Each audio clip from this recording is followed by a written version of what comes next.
Well, good evening and welcome to Lord of Life. I'm Pastor Joel White-Hugheim, and it's my privilege to welcome you here tonight for this event.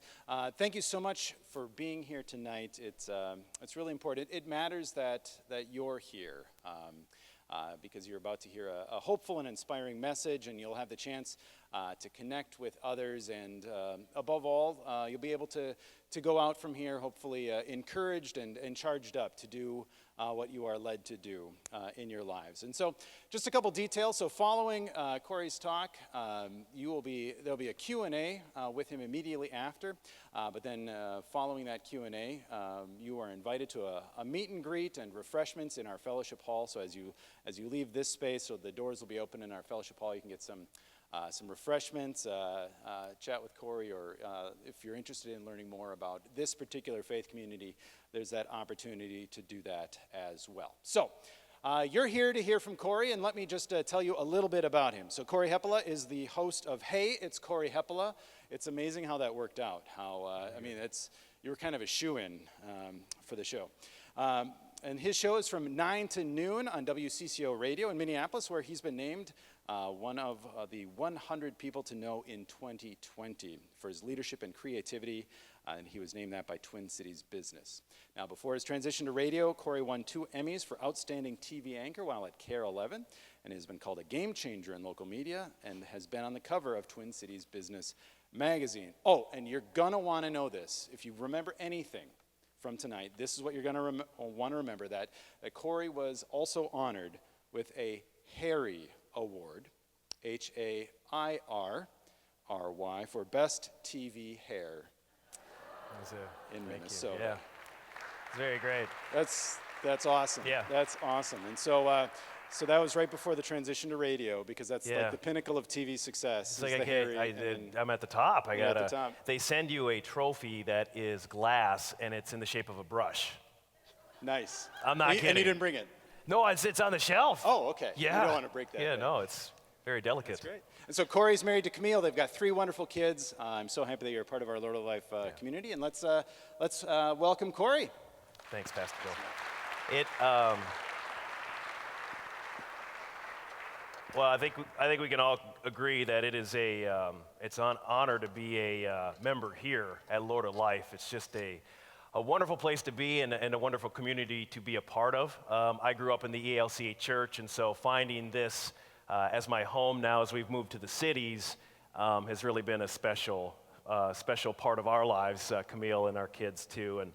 And I'm glad we you got to hear my bio there, and it sounds pretty cool, I gotta admit. That's what I put on my LinkedIn page, right? It sounds great. It's all the good stuff. But I think that now more than ever, transparency is important. And so, like with my LinkedIn page, and all of you too, right? You got your LinkedIn page, you got your Instagram, you got your Twitter account, you got your Facebook, and you put up the best stuff, the highlights, the best stuff of your life, right? It's snapshots of your life. You're not gonna put up like, hey, I got divorced once. You're not gonna put that in your LinkedIn. Or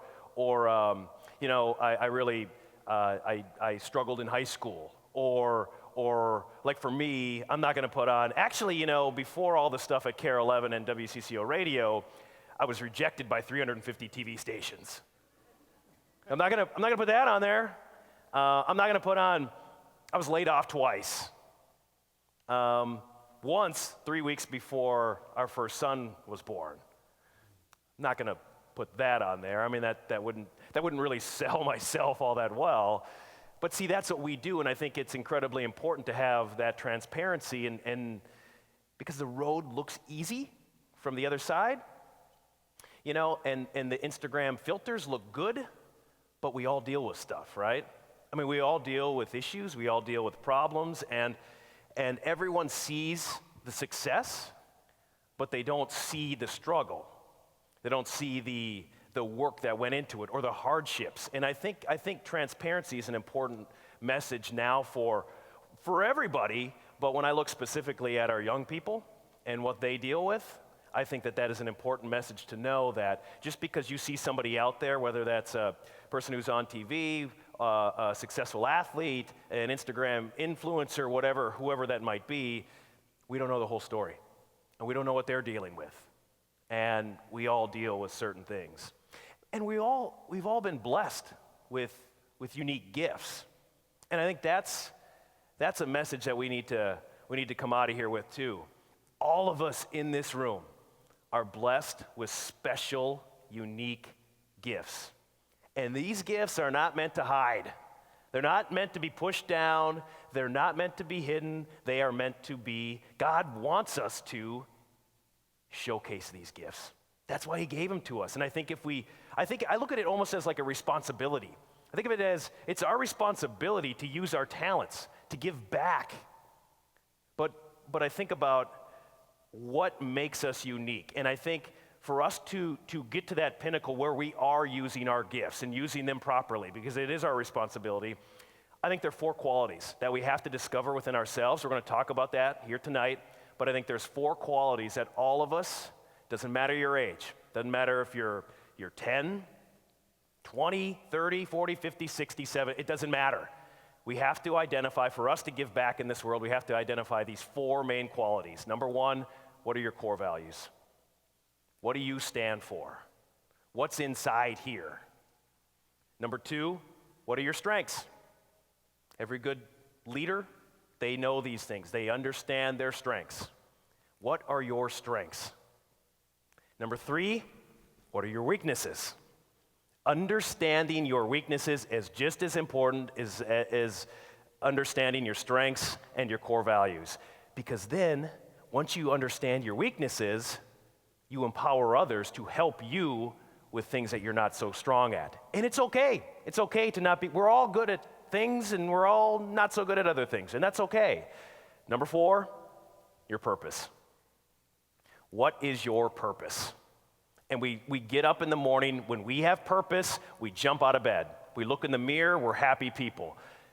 When we don't feel like we have a purpose, that's when we get off track. That's when we make silly decisions. That's when we do things that are not in our character. It's when we don't feel like we have a purpose. So identify that purpose. And I think identifying these 4 qualities, that is what's going to help you reach your full potential. Now, what keeps us from that? Right? What keeps us from doing all this? What keeps us from being the best that we can be? Fear. Fear is the number 1 thing. Fear keeps us from our strengths, our weaknesses. It keeps us from being the best person that we can be, in whatever that capacity might be. Fear is what keeps us from our full potential. Why is that? What are we afraid of? What are we scared of? And I don't mean like physical things. I'm deathly afraid of snakes. Always have been, hate snakes. I think it's from Indiana Jones. Because think about it, seriously, think about it. Indiana Jones wasn't afraid of anything except for snakes. And so I remember watching that as a kid being like, well, I mean, if he hates snakes, I guess I should hate snakes. But I don't mean snakes. Like, what are we afraid of? Well, we are afraid of being judged. We're afraid of failure. We're afraid of, what are they going to say if I do that?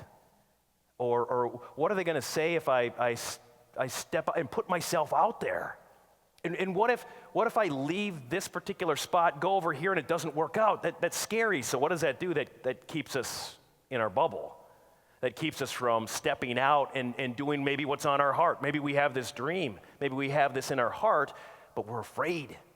We're scared. And so we stay here because it's safe. Leave fear. Don't be afraid. It comes in different forms. Fear comes in different forms. It's all around us. It's the unknown.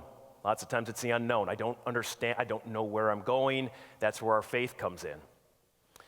And I look at, too, sometimes it's forced on us, and then we're scared, right? But change. Sometimes it's forced on us. We don't even want it. We're going to stay in our bubble, but then the Lord pushes us out, and there's change. And that's scary. But I think we have to look at change a little bit differently, whether it's forced on us or whether we choose to change. We should not fear change. we should look at change as an opportunity. Change is an opportunity. Maybe you're being pushed outside and saying, you know what? I was not meant to be here. I'm meant to do something else. I'm meant to be someplace else. I'm meant to be with someone else. This is what this is for. Because that's where the Lord is pulling me. It's a chance to learn. It's a chance to grow. And sometimes we won't take that step on our own. So crazy things happen in our lives or drastic things happen. But just look at that. That is an opportunity. That's a new start. I knew exactly what I wanted to do at 8 years old. I did. I knew exactly what I wanted to do. I knew where I wanted to be. In fact, I remember going to the dentist. My mom tells this story too. But I remember going to the dentist, and I was 8, and I left, and my mom was waiting outside, and I was broken up, and I was near tears, and she's like, well, what happened? Are you all right? And I said, no cavities. But the dentist said that if I don't brush better, I will have a cavity. And she said, well, what's the problem? Just, brush. I said, well, if I get a cavity, I won't be able to be a news anchor on TV. Because I thought if you got a cavity, they wouldn't let you on the air. And I still haven't had a cavity. But I knew exactly at 8 years old. That never swayed. I realized that's kind of unusual. But I just knew. I just knew exactly where I wanted to go. And forever, I would watch WCCO TV because we didn't get KARE 11, oddly, in Perham, where I grew up. Didn't get it, but we got WCCO. So I grew up. I loved Don Shelby. I loved Mark Rosen. Like the whole team. That was my goal. I wanted to be in Minneapolis. I want to be a news anchor. I didn't have a path. Like there's nobody from Perham that had ever done what I had done. And so but I just knew that I'm going to figure this out, and that's what I'm going to want to do. And so in high school, I got involved in mass media, went to college for it.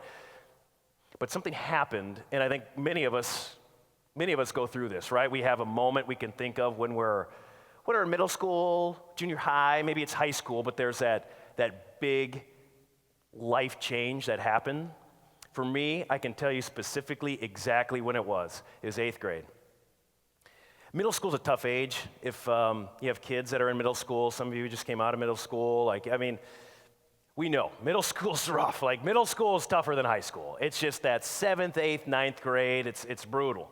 And I was always a pretty good kid. I never wanted to get in trouble. I never wanted to disappoint. But 8th grade was it was just a tougher year for me. And I was always into sports. And I thought I was a pretty good basketball player.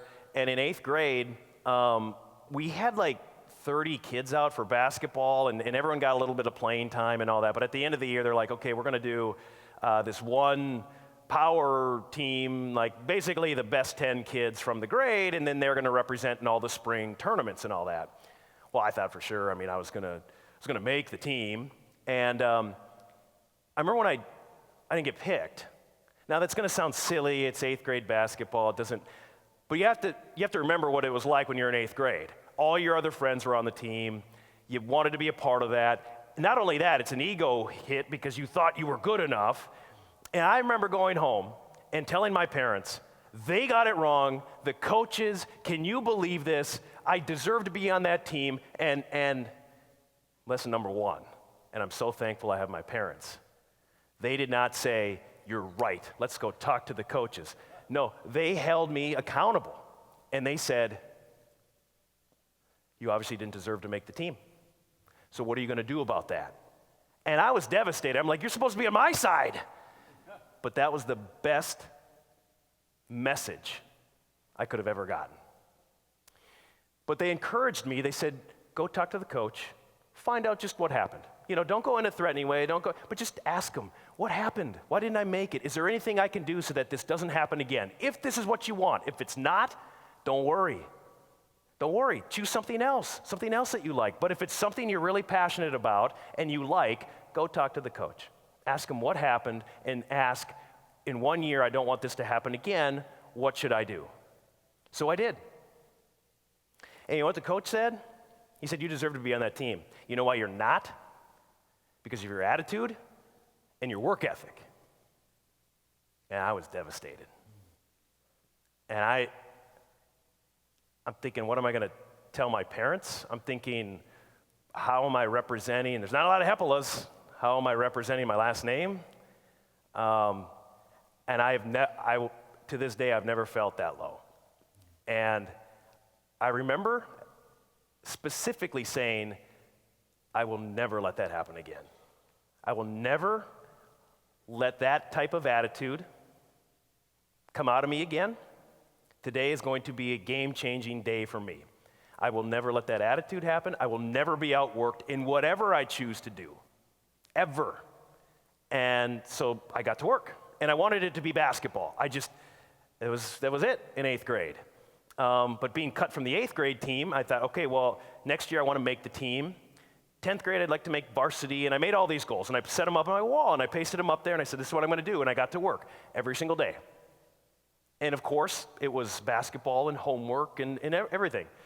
And I always had great grades, but it was now specifically, let's add this in, let's start doing the right things, right? Quality number 1, identify your core values, right? Those are the 4 qualities we're talking about tonight. Quality number 1, identifying those core values. I was hit over the head with the hammer. And what are your core values, son? What do you stand for? You know what it is? It's family. It's faith. It's being driven, right? It's positive communication. It's work ethic. Those are my core values. I encourage you to think about your own. What is it that you stand for? So in 9th grade, made the team. Had set a goal, though, that I want to make the B team. By the end of 9th grade, I want to be up from this 9th grade team to the B team. Didn't happen. I'd set a goal that in 10th grade, I want to be playing varsity. Didn't happen. I made the B team, but I at the end of the year, got onto the 10th grade team. Didn't play, but got onto the team. I said, junior year, I want to be a starter, and I want to be all conference. I was a starter. Well, no conference. Now, senior year, I want to be the conference most valuable player. The entire conference, 10 different schools from the whole area. I want to be the conference MVP. Now, if you not that you would. I don't expect you to be caught up in high school sports. But Perham has gotten to be really good in pretty much everything, in all high school sports. Like, they're just like, doesn't matter. Cross country, football, basketball, everything they're good at now. They go to state in just about every sport. When we were there, we didn't have it just wasn't like that. And specifically basketball, 3 years earlier, our varsity team had won 1 game. They had never been to state in basketball. They had never been to a section title. They'd barely had winning teams. So for this goal, it was preposterous. They'd never had a Heart of the Lake's most valuable player. But I'd set that goal, and I kept pushing and pushing and pushing, even though I'd been cut in 8th grade. And I'll never forget the day the coach who cut me came to me and said, "You're the first one in our school history." Because it went back to the core values, it went back to all the work that went into it, and it told me at that time, if you have the right attitude, if you focus your energy and your time and energy on the right things, you can accomplish things. And it's still the most, obviously, one of the most precious moments of my life. And the coach is still somebody I talk to quite often. But it was personal responsibility. It was never blame someone else. And I think in today's society, that's what happens a lot. It's, well, this person did this and this person did that. We can only control ourselves, and it is on us to take personal responsibility for our own actions. And had my parents not done that at that age, I don't know where I'd be. But they encouraged me to take personal responsibility. Nope, you didn't do the right things. Look in the mirror. First big change, right? For a lot of us in this room, and for a lot of you, it's going to be this big change that's coming up. You get done with high school, you go off to college, right? And you leave everything you've known, your bubble, right? And they tell you college is going to be the greatest time of your life. And for many, it is. It's a great time. And we learn and we grow and we evolve. But we get there and we're like, well, I'm told this is the greatest thing in my life. Why am I lonely? And why am I am I anxious about things? It's because it's change. There's so much new happening, right? And we can be pressed. And this is one of my favorites, and I have it written down. It's from 2 Corinthians 4, 8 through 9. We are pressed on every side by troubles, but we are not crushed. We are perplexed, but not driven to despair. We are hunted down, but never abandoned by God. We get knocked down, but we are not destroyed. It's one of my favorites. Not just for college, but in life in general, because we're all pushed, right? But it brings up a great point. Surround ourselves with good people. I talked about my parents, my wife today. These are people, and I'm sure you have them in your life, the people that when you're down, you're struggling, they know you, they support you, they love you, they encourage you. It doesn't matter how strong you think you are, we need to surround ourselves with good people. And not people that will tear us down, not people that act like our friends, but they're not genuinely good people. And sometimes, and in high school and in college, it's hard. You're trying to figure out, well, who's actually there for me and who's actually not. And as we get older, we kind of realize, oh, wait, well, these people were, and really these people weren't. And so that can be difficult to do, but surrounding yourselves with good people. That is, for us to find the growth in our life, we need to be surrounded by good people with strong faith. They love you and support you. And I think in college, in around that age anyway, that's when you start to realize, well, what makes me unique, right? Those special gifts. What makes me unique? What can I give back in the world with? And I think that's something we need to be proud of, right? We all have different gifts. It's something to be proud of. These are your gifts. They're what make you unique, and they're what make you special. And that's our quality number 2. It's identifying your strengths. I think it's not just saying, well, I think I'm good at this, I think I'm good at that. No, truly, think about it. Identify it. There is something that you do better than anybody else. It's unique to you. It makes you special. We can't hide that. That's good. We're meant to. It's our responsibility to give back with these strengths. And in fact, if you're not quite sure what those are, I would encourage you to look out. There are books on this too. Strength Finders, for one. If you haven't taken it, it's a survey. It's about 40 minutes, and it is, 200 questions. And it's all just personal questions on, are you good at this? Do you like this? Do you want that? It's fascinating because in 2 minutes they give you, here's 40 strengths, here are your 5. And when I took it, it flattened me. I'm like, yeah. I mean, that's exactly me. Achiever, woo, which is basically you like to go in a room and to talk to everybody, and communication. It's me. I like to think I'm a positive communicator and like to talk to a lot of people. So that I was just floored. But knowing those, whatever yours are, knowing that is really empowering. Because you may think, well, I think I'm good at that. I don't know. But if you really identify your strengths, you're going to feel empowered. And you go, I can use this. I can use these strengths for good. I cannot tell you how empowering that is to know those. I know for me, identifying those strengths, identifying what I'm excited about and what makes me happy, I passionately pursued television in college. And I got involved in the Concordia College in Moorhead, and I got involved in their mass media program in broadcast journalism and television, and went after my dreams. Again, didn't know anybody, but I realized kind of early on, I'm like, well, I got to kind of be proactive in this. No one's going to come hand me a job. And so I was proactive, and I started to network. I actually saw a TV sportscaster in Fargo at a game, and I just ran up to him. I'm like, hey, I would love to come and shadow you one time. And he's, hey, all right, man. And gave me his card, and I called him, and they let me job shadow. And then I got an internship, and then I ended up getting a job, and this was all happening in college, and so it was just going out with a passion, right? That's what I did. Go passionately after whatever it is that you have in your heart, that's your dream. But just because you're a Christian doesn't mean life's going to be easy. It's just not. I think I think a lot of times we think, well, if we're a Christian and we've accepted Christ and we think that, well, then the path's going to be like this. It's going to be nice and straight and even. It's just not life. It's just not life. The path is never just, look, the path is filled with ups and downs and curves and potholes and sticks get in the way. But just because we're a Christian does not mean it's going to be easy.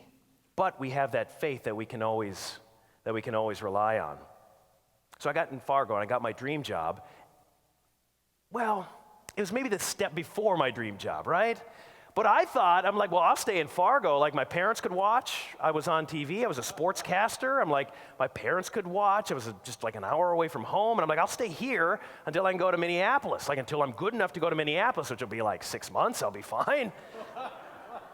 22, they hire these people. And I got laid off. It wasn't just me. I mean, it was like a company-wide, like they laid off, 25, 30 people, and all of a sudden I didn't have a job, and I just thought, am I going to get another opportunity, and what did that mean? And I started to think of what that looks like. And I remember being very, very upset by this for a number of reasons, right? You work hard, you think, and you get a job, and you're excited about where your career might go, and then it's just taken away. And I was very upset, angry and upset. And looking back now, I remember reading this at the time, not fully understanding it, but looking back now, I kind of get it. I get it so much more now. God does everything just right and on time, but people can never completely understand what he is doing. Ecclesiastes 3:11, right? He does everything on the right time. Everything comes with a lesson, but in the moment, we can't always see it. It's not until later we look back. Well, I can tell you now, looking back now as an adult, what was happening, that was me being forced to change. I had only known this bubble of, Minnesota and Fargo, and then it was a small bubble. It was just an hour radius from Perm to Fargo, and it was, you're being pushed out of your comfort zone. You would not have chosen to do it on your own. I'm doing it for you. For you, I'm pushing you out. So I was scared. I mean, just like all of us. Like, I didn't know what was happening. But I was like, okay, I guess for me to get my next opportunity, it's not going to come in Fargo or Minnesota. I need to apply everywhere. And so I did. 150 applications. And back then it was, like now it's a little bit easier, but back then you had to record them onto a VHS tape, because you put your best clips for TV onto a VHS tape with a resume and mail it. And 150 of those tapes. They're probably still on news directors' desks out there somewhere. And finally, I got another shot. It took 6 months. I finally got another job, Helena, Montana. If you know how TV works, it's like there's 210 markets in the country. Number one's the biggest, so that's like New York City, and LA's 2, Chicago's 3, and so it goes all the way down to 210, which is some small town in Montana. Helena, Montana's 205. So I was kicked to the bottom, but you know what I learned is I learned so much, not only professionally, but personally, met great people, and I had to have that time to grow, right, and to learn. But I knew I needed for me to grow and learn and continue on and evolving it back to Minnesota. I knew I needed to move up, and I knew I needed to network, and in Montana, you cover stories, and you don't ever run into anybody. So I applied, 125 more before I got my next job, which was pretty much a lateral move. But it was in upstate New York. And I'm like, well, at least there'll be people in New York, and if I meet somebody, then maybe I can get my next job. So it was just, that was the path. And this next job was really difficult. It was in Elmira, New York. And station wasn't all that great, didn't have a great support system, and I was struggling. And this goes back to surround yourself with good people. I was at the gym one day, and this is around noon. I was a sports anchor, and all of a sudden I see this beautiful girl pop up on TV on a different station. I'm like, who is that? I really got to meet her. And so I did what any person would do. I decided to email Camille and ask her out through email. I mean, I was actually, think about it. I was kind of like a trendsetter because this was before online dating. I don't know what I was thinking. I could have created an app or something and been ahead of it, but I emailed her, and you want to talk about persistence. She said, yeah, we'll go out, sure, yeah. The day came, she canceled. So I asked her again, and she said, yeah. Day came, she canceled again. And so I asked her one third time. I said, look, I don't want to bother you. I don't know if you're canceling because you aren't interested, or you just are actually busy every time I ask you. I don't know what's going on. But I will never ask you again. And we went out, and we've been together ever since. And that was 13 years ago now. But that wasn't easy either. We were long distance for 3 of the first, not marriage, but when we were dating and engaged. And that was hard too. I got a job in Rochester, New York, so that's a couple hours north of Elmira. She stayed in Elmira, was still working there. And that only took like 30 applications to get that job because I knew somebody. I had networked finally. And so, but I look at it, I was probably up to about 300 rejections at that point. But I knew what I wanted to do. And it didn't matter I was making $25,000 a year. It was just what I wanted to do, and I was working for it passionately. So I was in Rochester, and Camille got a job in Austin, Texas. So then we were doing that. So it was New York to Texas for a year and a half. So it's 3 years of long distance until finally, and this went on, I was looking for a year, more and more rejections, and I finally got a job in Austin, Texas. We were going to be in the same city 6 months before our wedding, which was planned. Everything was planned. It was like, at some point, I'm just going to cut it off and just have to quit my job, or one of us is going to have to quit. But it happened, and the Lord brought us together. And I remember I was having a hard time because I think we can all probably identify with this. When you're in your 20s, very competitive, right? You're very competitive. How's this person doing? How's that person doing? Did they do this at 25? Did they do that at 28? So you always have those landmark ages. You're like 30. Well, I turned 30, and I was moving to Austin, Texas, and I was very excited personally.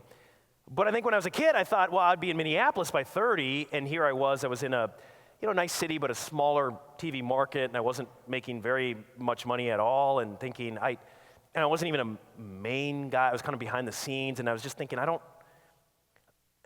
thought I would be further along, Lord. And I was really kind of, is this what you want me to do? Am I supposed to be in this line of work? And I didn't know. But I knew that I was supposed to go for that job. And I turned 30. And I just thought I'd be further along. And I got down there and drove from upstate New York all the way to Austin, Texas, like, 30 some hours or something. And I get down there, and within 3 weeks, Camille's like, you got to start looking again. I'm like, what? It's like, I know you too well. You're not going to be happy because you're behind the scenes, and I know what you want. And that goes back to surrounding yourself with good people, right? Surrounding with people who love you, encourage you, want the same dreams that you have for yourself. And she's always been that way for me, and I've always been that way for her.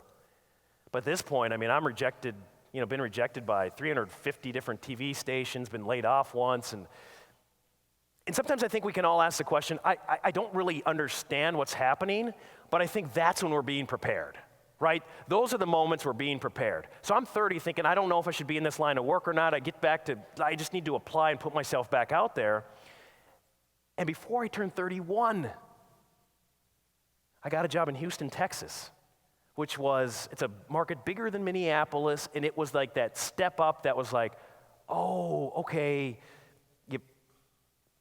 you've done it, right? You've done it. You've made it to Houston, Texas, like all this work, not going home for Christmases, not being able to go home for Thanksgivings or 4th of July's, missing all this stuff was, well, there's a sense of accomplishment.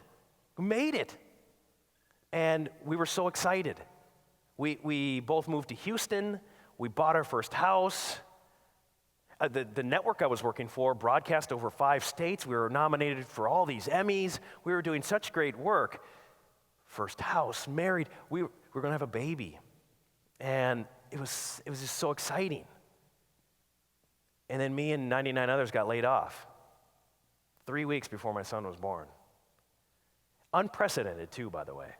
This network, they have them all over the country. It's a sports network. It's basically like Fox Sports North, but it's an NBC property.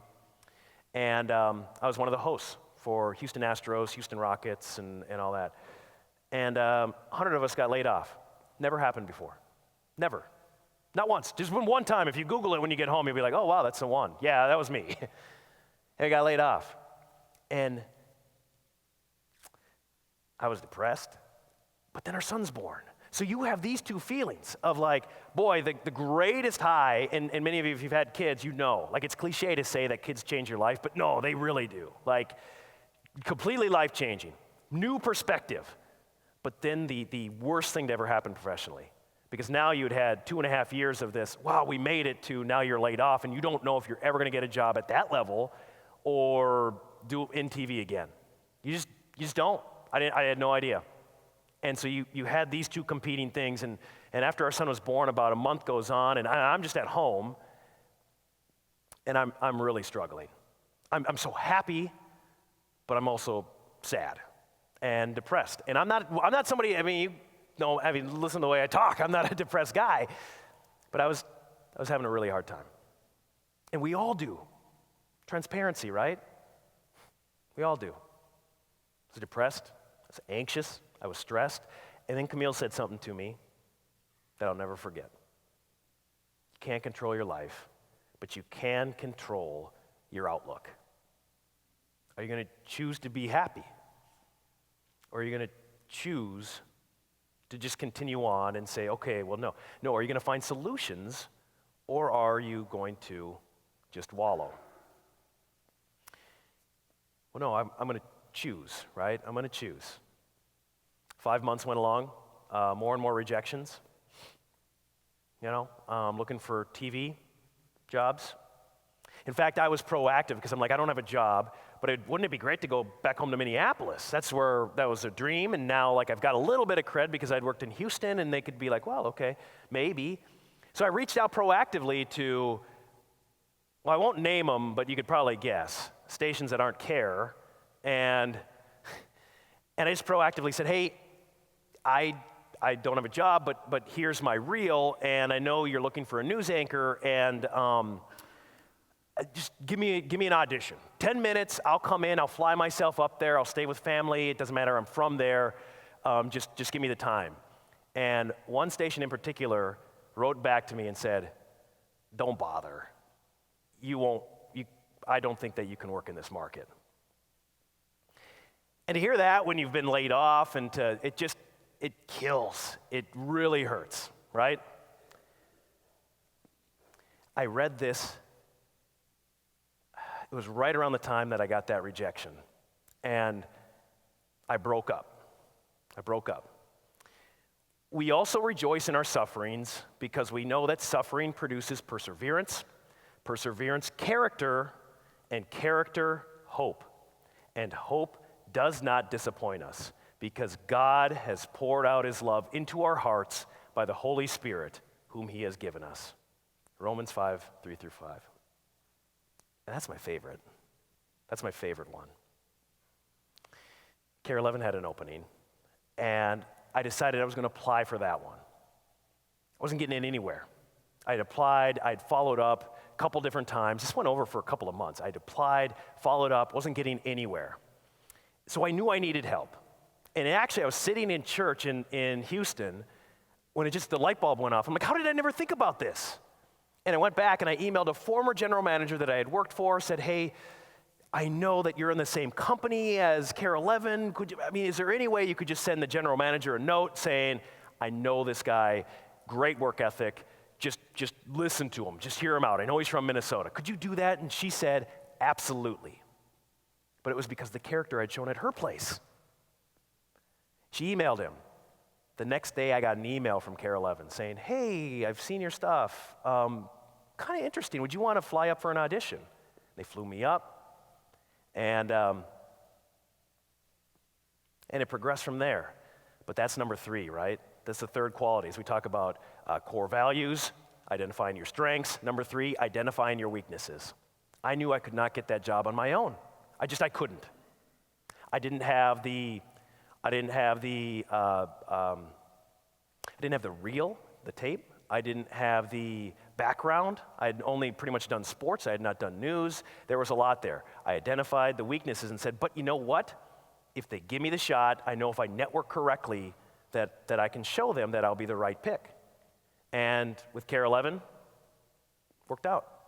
Now, I started at KARE 11. It was a game changer. Like, we were so overcome with blessings, and we were so excited. And I remember when I started, though, put a lot of pressure on myself. And I think all of you can identify with that, right? I'm a perfectionist, and I know that. And so I try to do everything myself. I overthink, I overanalyze. And the other thing with me, I'm sure many of you feel the same way, I can't let people down. I hate letting people down. So I have a hard time saying no, but I can't. Like, I don't want to let anybody down. So when I started the new job, I mean, it's new people, it's new atmosphere, and the pressure's on because I'm in the state where everyone, the people that would know me, and they're watching. And I'd never really done this particular morning job and morning show, and it's a whole shift.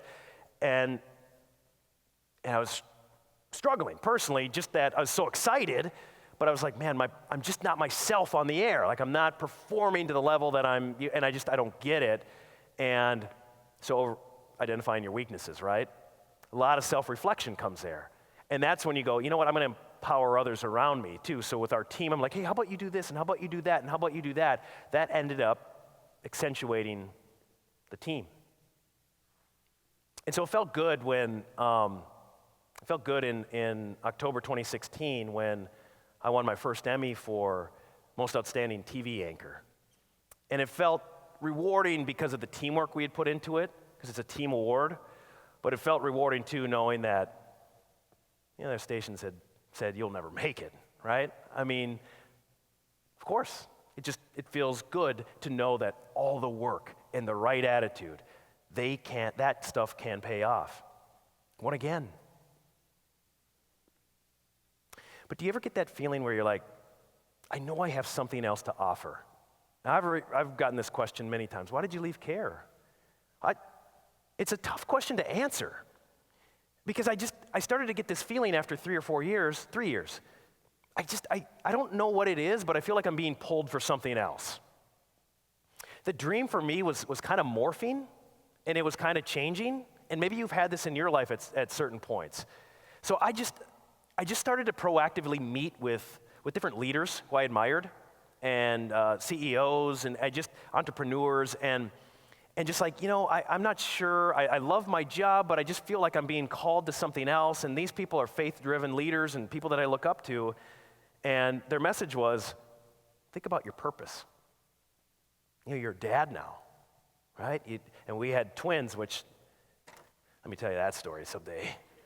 Maybe afterwards I'll get in the Q&A, we can tell you that story. 3 and 17 months. That's quite the accomplishment. But their message was, write out your purpose, okay? And that goes to our quality number 4. Yes, core values, identifying strengths, identifying weaknesses. What's your purpose? And I noticed mine was changing. And I think it had to do, at the time, I thought it had to do with my faith, that it had to do with my family and being a dad. And I think it's changing. And I feel like this part of my life, television, KARE 11, was just kind of, felt like it was coming to an end. And I couldn't explain it though.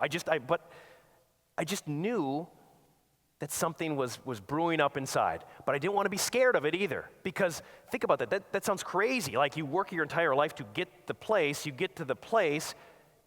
I'm just starting to peak in my career, and then to leave it. That seems insane, right? That sounds insane. Like, why would you do that? But I just kept praying. And I was encouraged to write out my purpose from these leaders. But then I kept praying this one prayer. What do I want to do? What's my purpose? Well, I want to make this world a better place by using the gifts that the Lord has blessed us with, which we all have those unique gifts. So Lord, help me to use my personality to positively help others while balancing faith, family, and my work. So I just started preparing. I had no idea what for. Had no idea what I was preparing for, but I knew I was preparing. I was doing simple things at home, like just preparing. Like, I know I'm going to start to get a little bit more sleep. And these weren't drastic changes, but they were just subtle. I'm gonna get a little bit more sleep, because when I get a little bit more sleep, I'm a little bit more efficient the next day. I'm gonna eat a little bit healthier, because then I know I'm a little bit more efficient. There was these minor little changes, and so I just started preparing, started praying. Well, I've always prayed, but I just started praying that prayer, like that. If you wait for the perfect conditions, you will never get anything done. Another Ecclesiastes, right? If you wait for that perfect moment, those perfect conditions, you're never going to get anything done because it's never going to be perfect. The time is now. Ecclesiastes 11:4. WCCO Radio calls me in October 2018. I had never done radio, not once, not even a trial, not in college, high school, never once, not one time. And so I was a little bit like, well, why would I don't even know how to even start the process of that.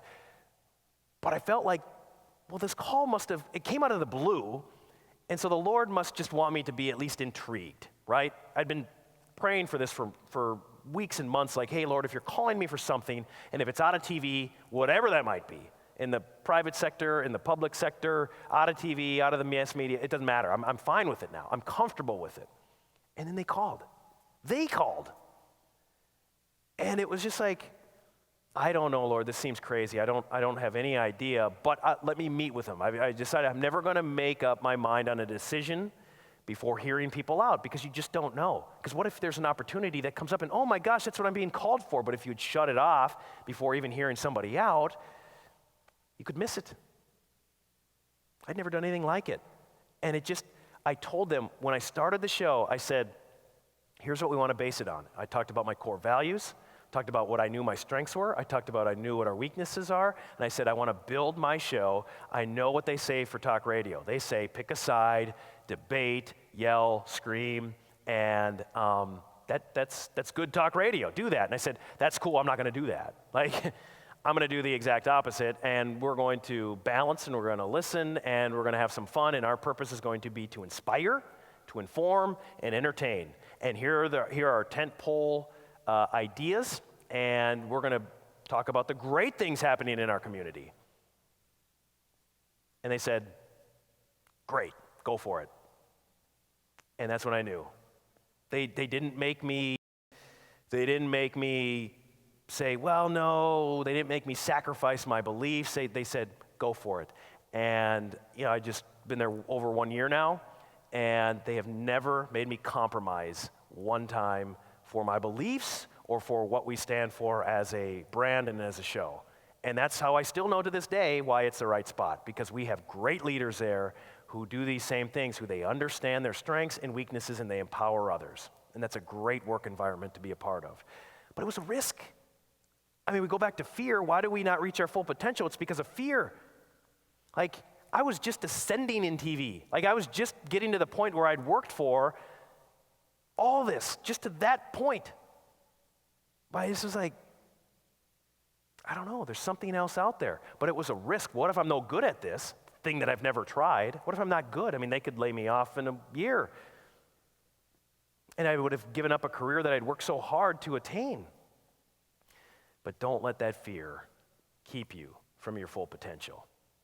You can't. Everyone sees the success, right? They see my LinkedIn page or all of yours. We're in this Instagram filtered world, right? But they don't know the struggle. But the struggle's it's not the best part when you're in it, but when you look back, it's kind of the best part, isn't it? Because that's where the character is built, the resiliency, the persistence, the perseverance, the hope. So how do we grow? Well, I think it's by understanding and accepting that we've all been blessed with special gifts, unique gifts, and it's our responsibility to give back. Let's not get tired of doing what is good. At just the right time, we will reap a harvest of blessing if we don't give up. Galatians 6:9. Identify these 4 qualities: your core values, your strengths, your weaknesses, and your purpose, and then it's your time to reach your full potential. Thanks.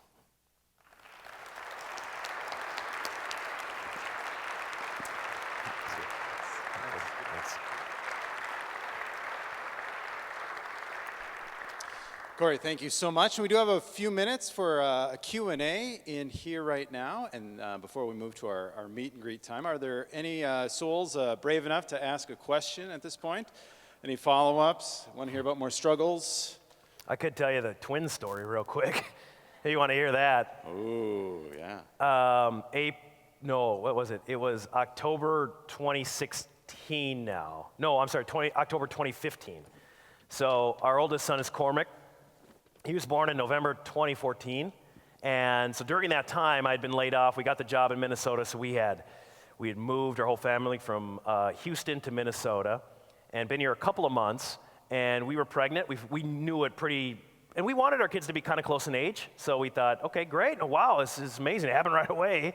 And so we were in for our first doctor appointment, and this would have been October 2015 then. So Cormac was not quite 11 months yet, but he was getting there. So I was holding him and knowing, okay, we're going to have another baby, and we were pretty excited about that. And we had somebody who didn't usually do a doctor who didn't usually do the ultrasound. And so we're just like, oh, we're praying, just please be healthy, please be healthy. And she's looking at it, and she's like, oh, everything looks great, everything looks healthy. And I'm feeding Cormac here, and I'm like, that's great. And she goes, and thankfully there's not two in there, right? Oh, no, wait, there is. And my soul exited my body, and I could see the room from like the corner of the room. Like I could see everybody in there, my body, Camille up here, and the doctor. I could see everything because it was like 3 under 18 months. I don't know how that's going to be possible. But then now, they interrupt your sermon every Sunday, and how could you do it without them? They're exceedingly polite. They are exceedingly polite. Yes? Oh, yeah, great question. Yeah, how did Camille come to be Yeah, on how did Channel Camille get to Care 11? So I was there first, and then she was in TV in Houston. We were always in TV, but we had never worked at the same station. But we were like I think in Austin was our first time in the same city. And then in Houston, we were in the same city at different stations. And then like the last year, she got out and she got into public relations.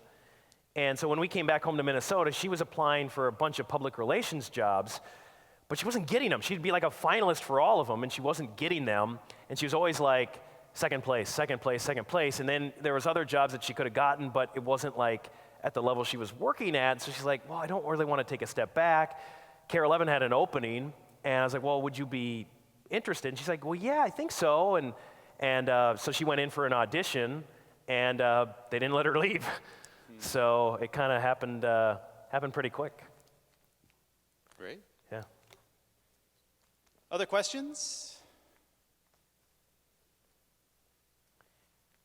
Yeah. Oh. Hi, Missy. Hi. So you think you've done all this work to discover the strength, the weaknesses, the core values, and so forth. Have you arrived, or do you think that you've got more to accomplish, or do you feel content where you're at? I don't know if that's too personal. No, it's a great question. I think I look at this from a human perspective, right? The second that we think that we're done growing, then we're actually done growing, right? If we think that, oh, I've gotten to the point now, I've accomplished everything, then we start to die, So I think we should always be reflecting and looking at like, how can I improve myself? How can I grow as both a person, but as a professional too? So I'm certainly not a finished product. And I'm still praying the same prayer, like knowing that the Lord has more planned, but I think we should all have that outlook, that we should all say, what else, Lord? Like, what else? How else can I help? How else am I supposed to help people? And so that's the question I still ask. So no, I don't know what that means. Like, I don't know what that means 2, 3, 4, 5 years. I know there's things on my heart. I do have a constant case of FOMO, fear of missing out. Like, it's like, I should be doing more. I should be doing more. I should be doing more. But then I remind myself, well, I'm doing what I'm supposed to be doing today. And I think my New Year's resolution has been, live in the present, be more present, whatever it is. Like right now, this is the most important thing in my life, is being here right now with all of you. But at 6:20, it was giving dinner to my kids. So I'm really trying to be more present, but I'm praying every day to where are you leading me, Lord? Because I know he's not done. But I think that should be for everyone, knowing that it's not over. There's always more work to be done. But we also then can't guilt or shame ourselves into thinking we're not doing enough. I think that's important too, because then we would shut down. I think it's important to know, hey, I'm doing what I'm supposed to be doing now while balancing my kids who are at a very young age. So I know once they get to a little bit older age that he's probably going to call me for something else, and I don't know what that'll be, but I'm preparing today for that, if that makes sense. Excellent. I think we got time for about one more question. I think there was another hand. Yeah. Over here. Oh, yep. So what do you like better about radio than TV is the question. I get to talk a lot more. I get a blank canvas for 3 hours every day. And I think that was one of the things that was really attractive to me was with television, it was, you're in 10-second turn, 10-second turn, and I felt like I was, and I don't want this to come off negative because that's certainly not, I felt like I got to the point where I'm I kind of have more to say on topics, and I want to use what I feel is a strong faith balanced voice to bring some hope and inspire, hopefully. I mean, that was kind of my purpose. And so for TV, it's just the format of it. It's just basically, hey, here's what's happening. Here's what's happening. Here's what's happening. And so I thought, well, this being a medium where I can kind of speak for 3 hours on certain things, that was kind of the pull. And so that's basically the main thing that I would say I really enjoy now. It's a lot of work, though. I mean, the first show I had, they're like, okay, this segment's 10 minutes long. I'm like, all right, great. And I talked and talked and talked, and I look up at the clock. I'm like, oh, that's 3 minutes. So it takes some getting used to, and the cadence of it and all that, too. So. All right. Well, let's give Cory another hand. Thanks so much. Thanks, everybody. Thank you.